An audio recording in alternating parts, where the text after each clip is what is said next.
Welcome to the worst sports channel on YouTube, Hot Garbage Sports, with me, Coach Ryan D, and it is Kraken season, baby!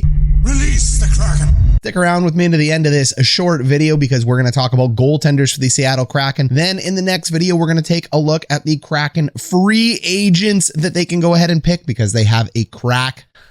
I'm so funny. Very punny, actually.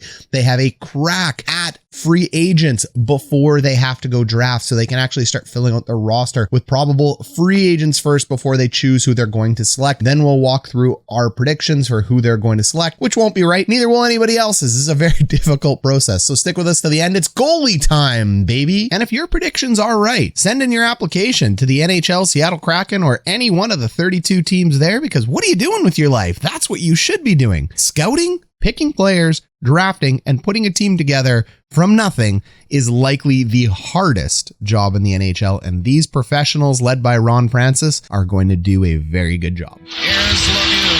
His center penalty coming up. Look at Lemieux. Oh, goal. So in my eyes, there are three obvious goalies that the Seattle Kraken are going to be taking a look at. I think everybody is settled on the fact that Chris Driedger is going to Seattle, and maybe he's the future of Seattle. Who knows? This video isn't about Chris Driedger. We're going big fish fishing. There are two major monsters out there that can rule the deep for the Seattle Kraken.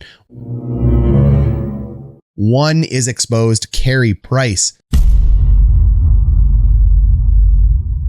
Montreal, what are you doing? Like, you actually think that people aren't going to take this contract, regardless of the fact that it is $10.5 million on a 33-year-old after he just took you to the Stanley Cup and is likely one of the sole major factors you went to a Stanley Cup? You mean an expansion team that needs to put butts in the seats and have the baseline set by the unbelievable Vegas Golden Knights to win after paying $650 million isn't going to take one of the best goaltenders in the world in the playoffs to protect Jake Allen? Montreal, like Bergevin, you must be getting out of there next year and not re-signing, or something is going on there. You've hit your head, you've fallen down. If I was a Montreal Canadiens fan, I would be absolutely livid about this because he is your best opportunity to go back and win a cup. If Carey Price is selected by the Seattle Kraken, the Montreal Canadiens will absolutely, in my opinion, tumble down the standings. They will be in full rebuild mode. You can take all the videos I talked about their systems. Everything that Montreal has done has been based around the fact that Carey Price can bail you out at key situations and is one of the best goalies in the world. It completely rejigs everything. Ducharme has to think of a new system. You have to go hunting a completely different set of core players. Do players like Philip Deneau want to re-sign when Carey Price ends up walking out? This is just, it is a major mistake in my opinion, because he is a very tempting piece, and I do think that the Seattle Kraken are going to sign him. But stick with me, we got one more goalie that could throw a wrench into this plan, but I do think the Seattle Kraken are going to sign him. I think the Montreal Canadiens are going to be stuck with Jake Allen, which is a fine goalie, but he is not a Stanley Cup winning championship goalie. You have Shea Weber, who may be out for an entire year. Like, enjoy the rebuild, I guess. I mean, I don't know what else to say. Montreal Canadian fans, let me know what you think down below. I'm not trying to be hard on your team or anything, but this is crazy town.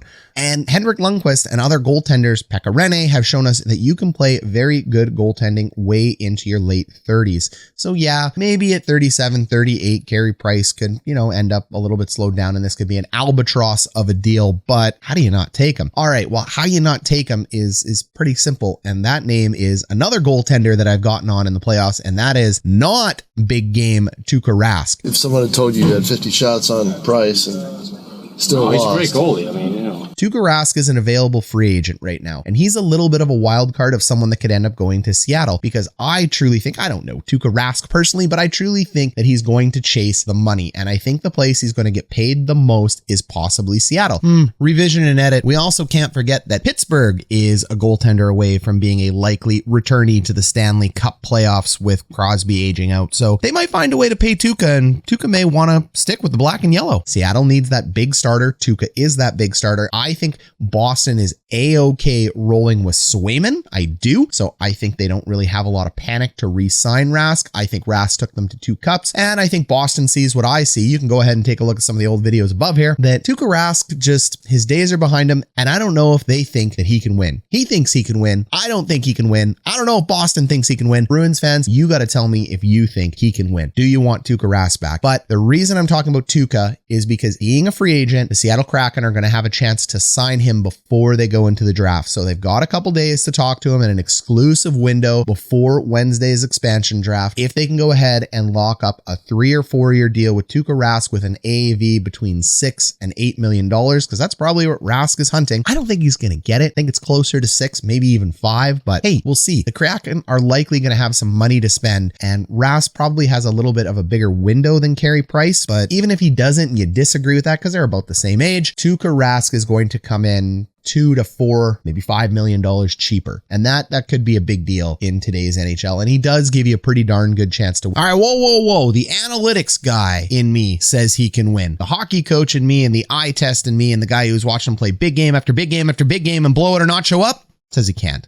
But hard to argue stats. Tuukka with Drieger or Price with Drieger becomes pretty much, in my opinion, a top 3 goaltending duo in the NHL, along with the Vegas Golden Knights. We know they're probably going to trade Fleury, but right now both of them are on the roster. So that's just a really nice setup for the Kraken to go into. You let me know what you think down below, because building from the net out is the strategy to win. The Kraken now actually have an opportunity to pick up an elite goaltender, regardless of it's through the draft or free agency. They have the ability in the draft to pick up a really good backup and possibly their future in some of the young guys that are available. We've already talked about Chris Drieger. From there, you're going to end up building with defensemen, and then you're probably going to be a little bit weak on forward. Well, you didn't think I was going to forget about Ben Bishop, did you? Ben Bishop waived his no movement clause for the Dallas Stars and comes in with a $4.9 million salary cap hit. He's a big player. He couldn't win the Stanley Cup for the Tampa Bay Lightning when they were stacked, when they ended up losing to the Chicago Blackhawks due to some long-term IR issues that we've covered later on in this channel. And then Andrei Vasilevsky stepped in and won 2 cups.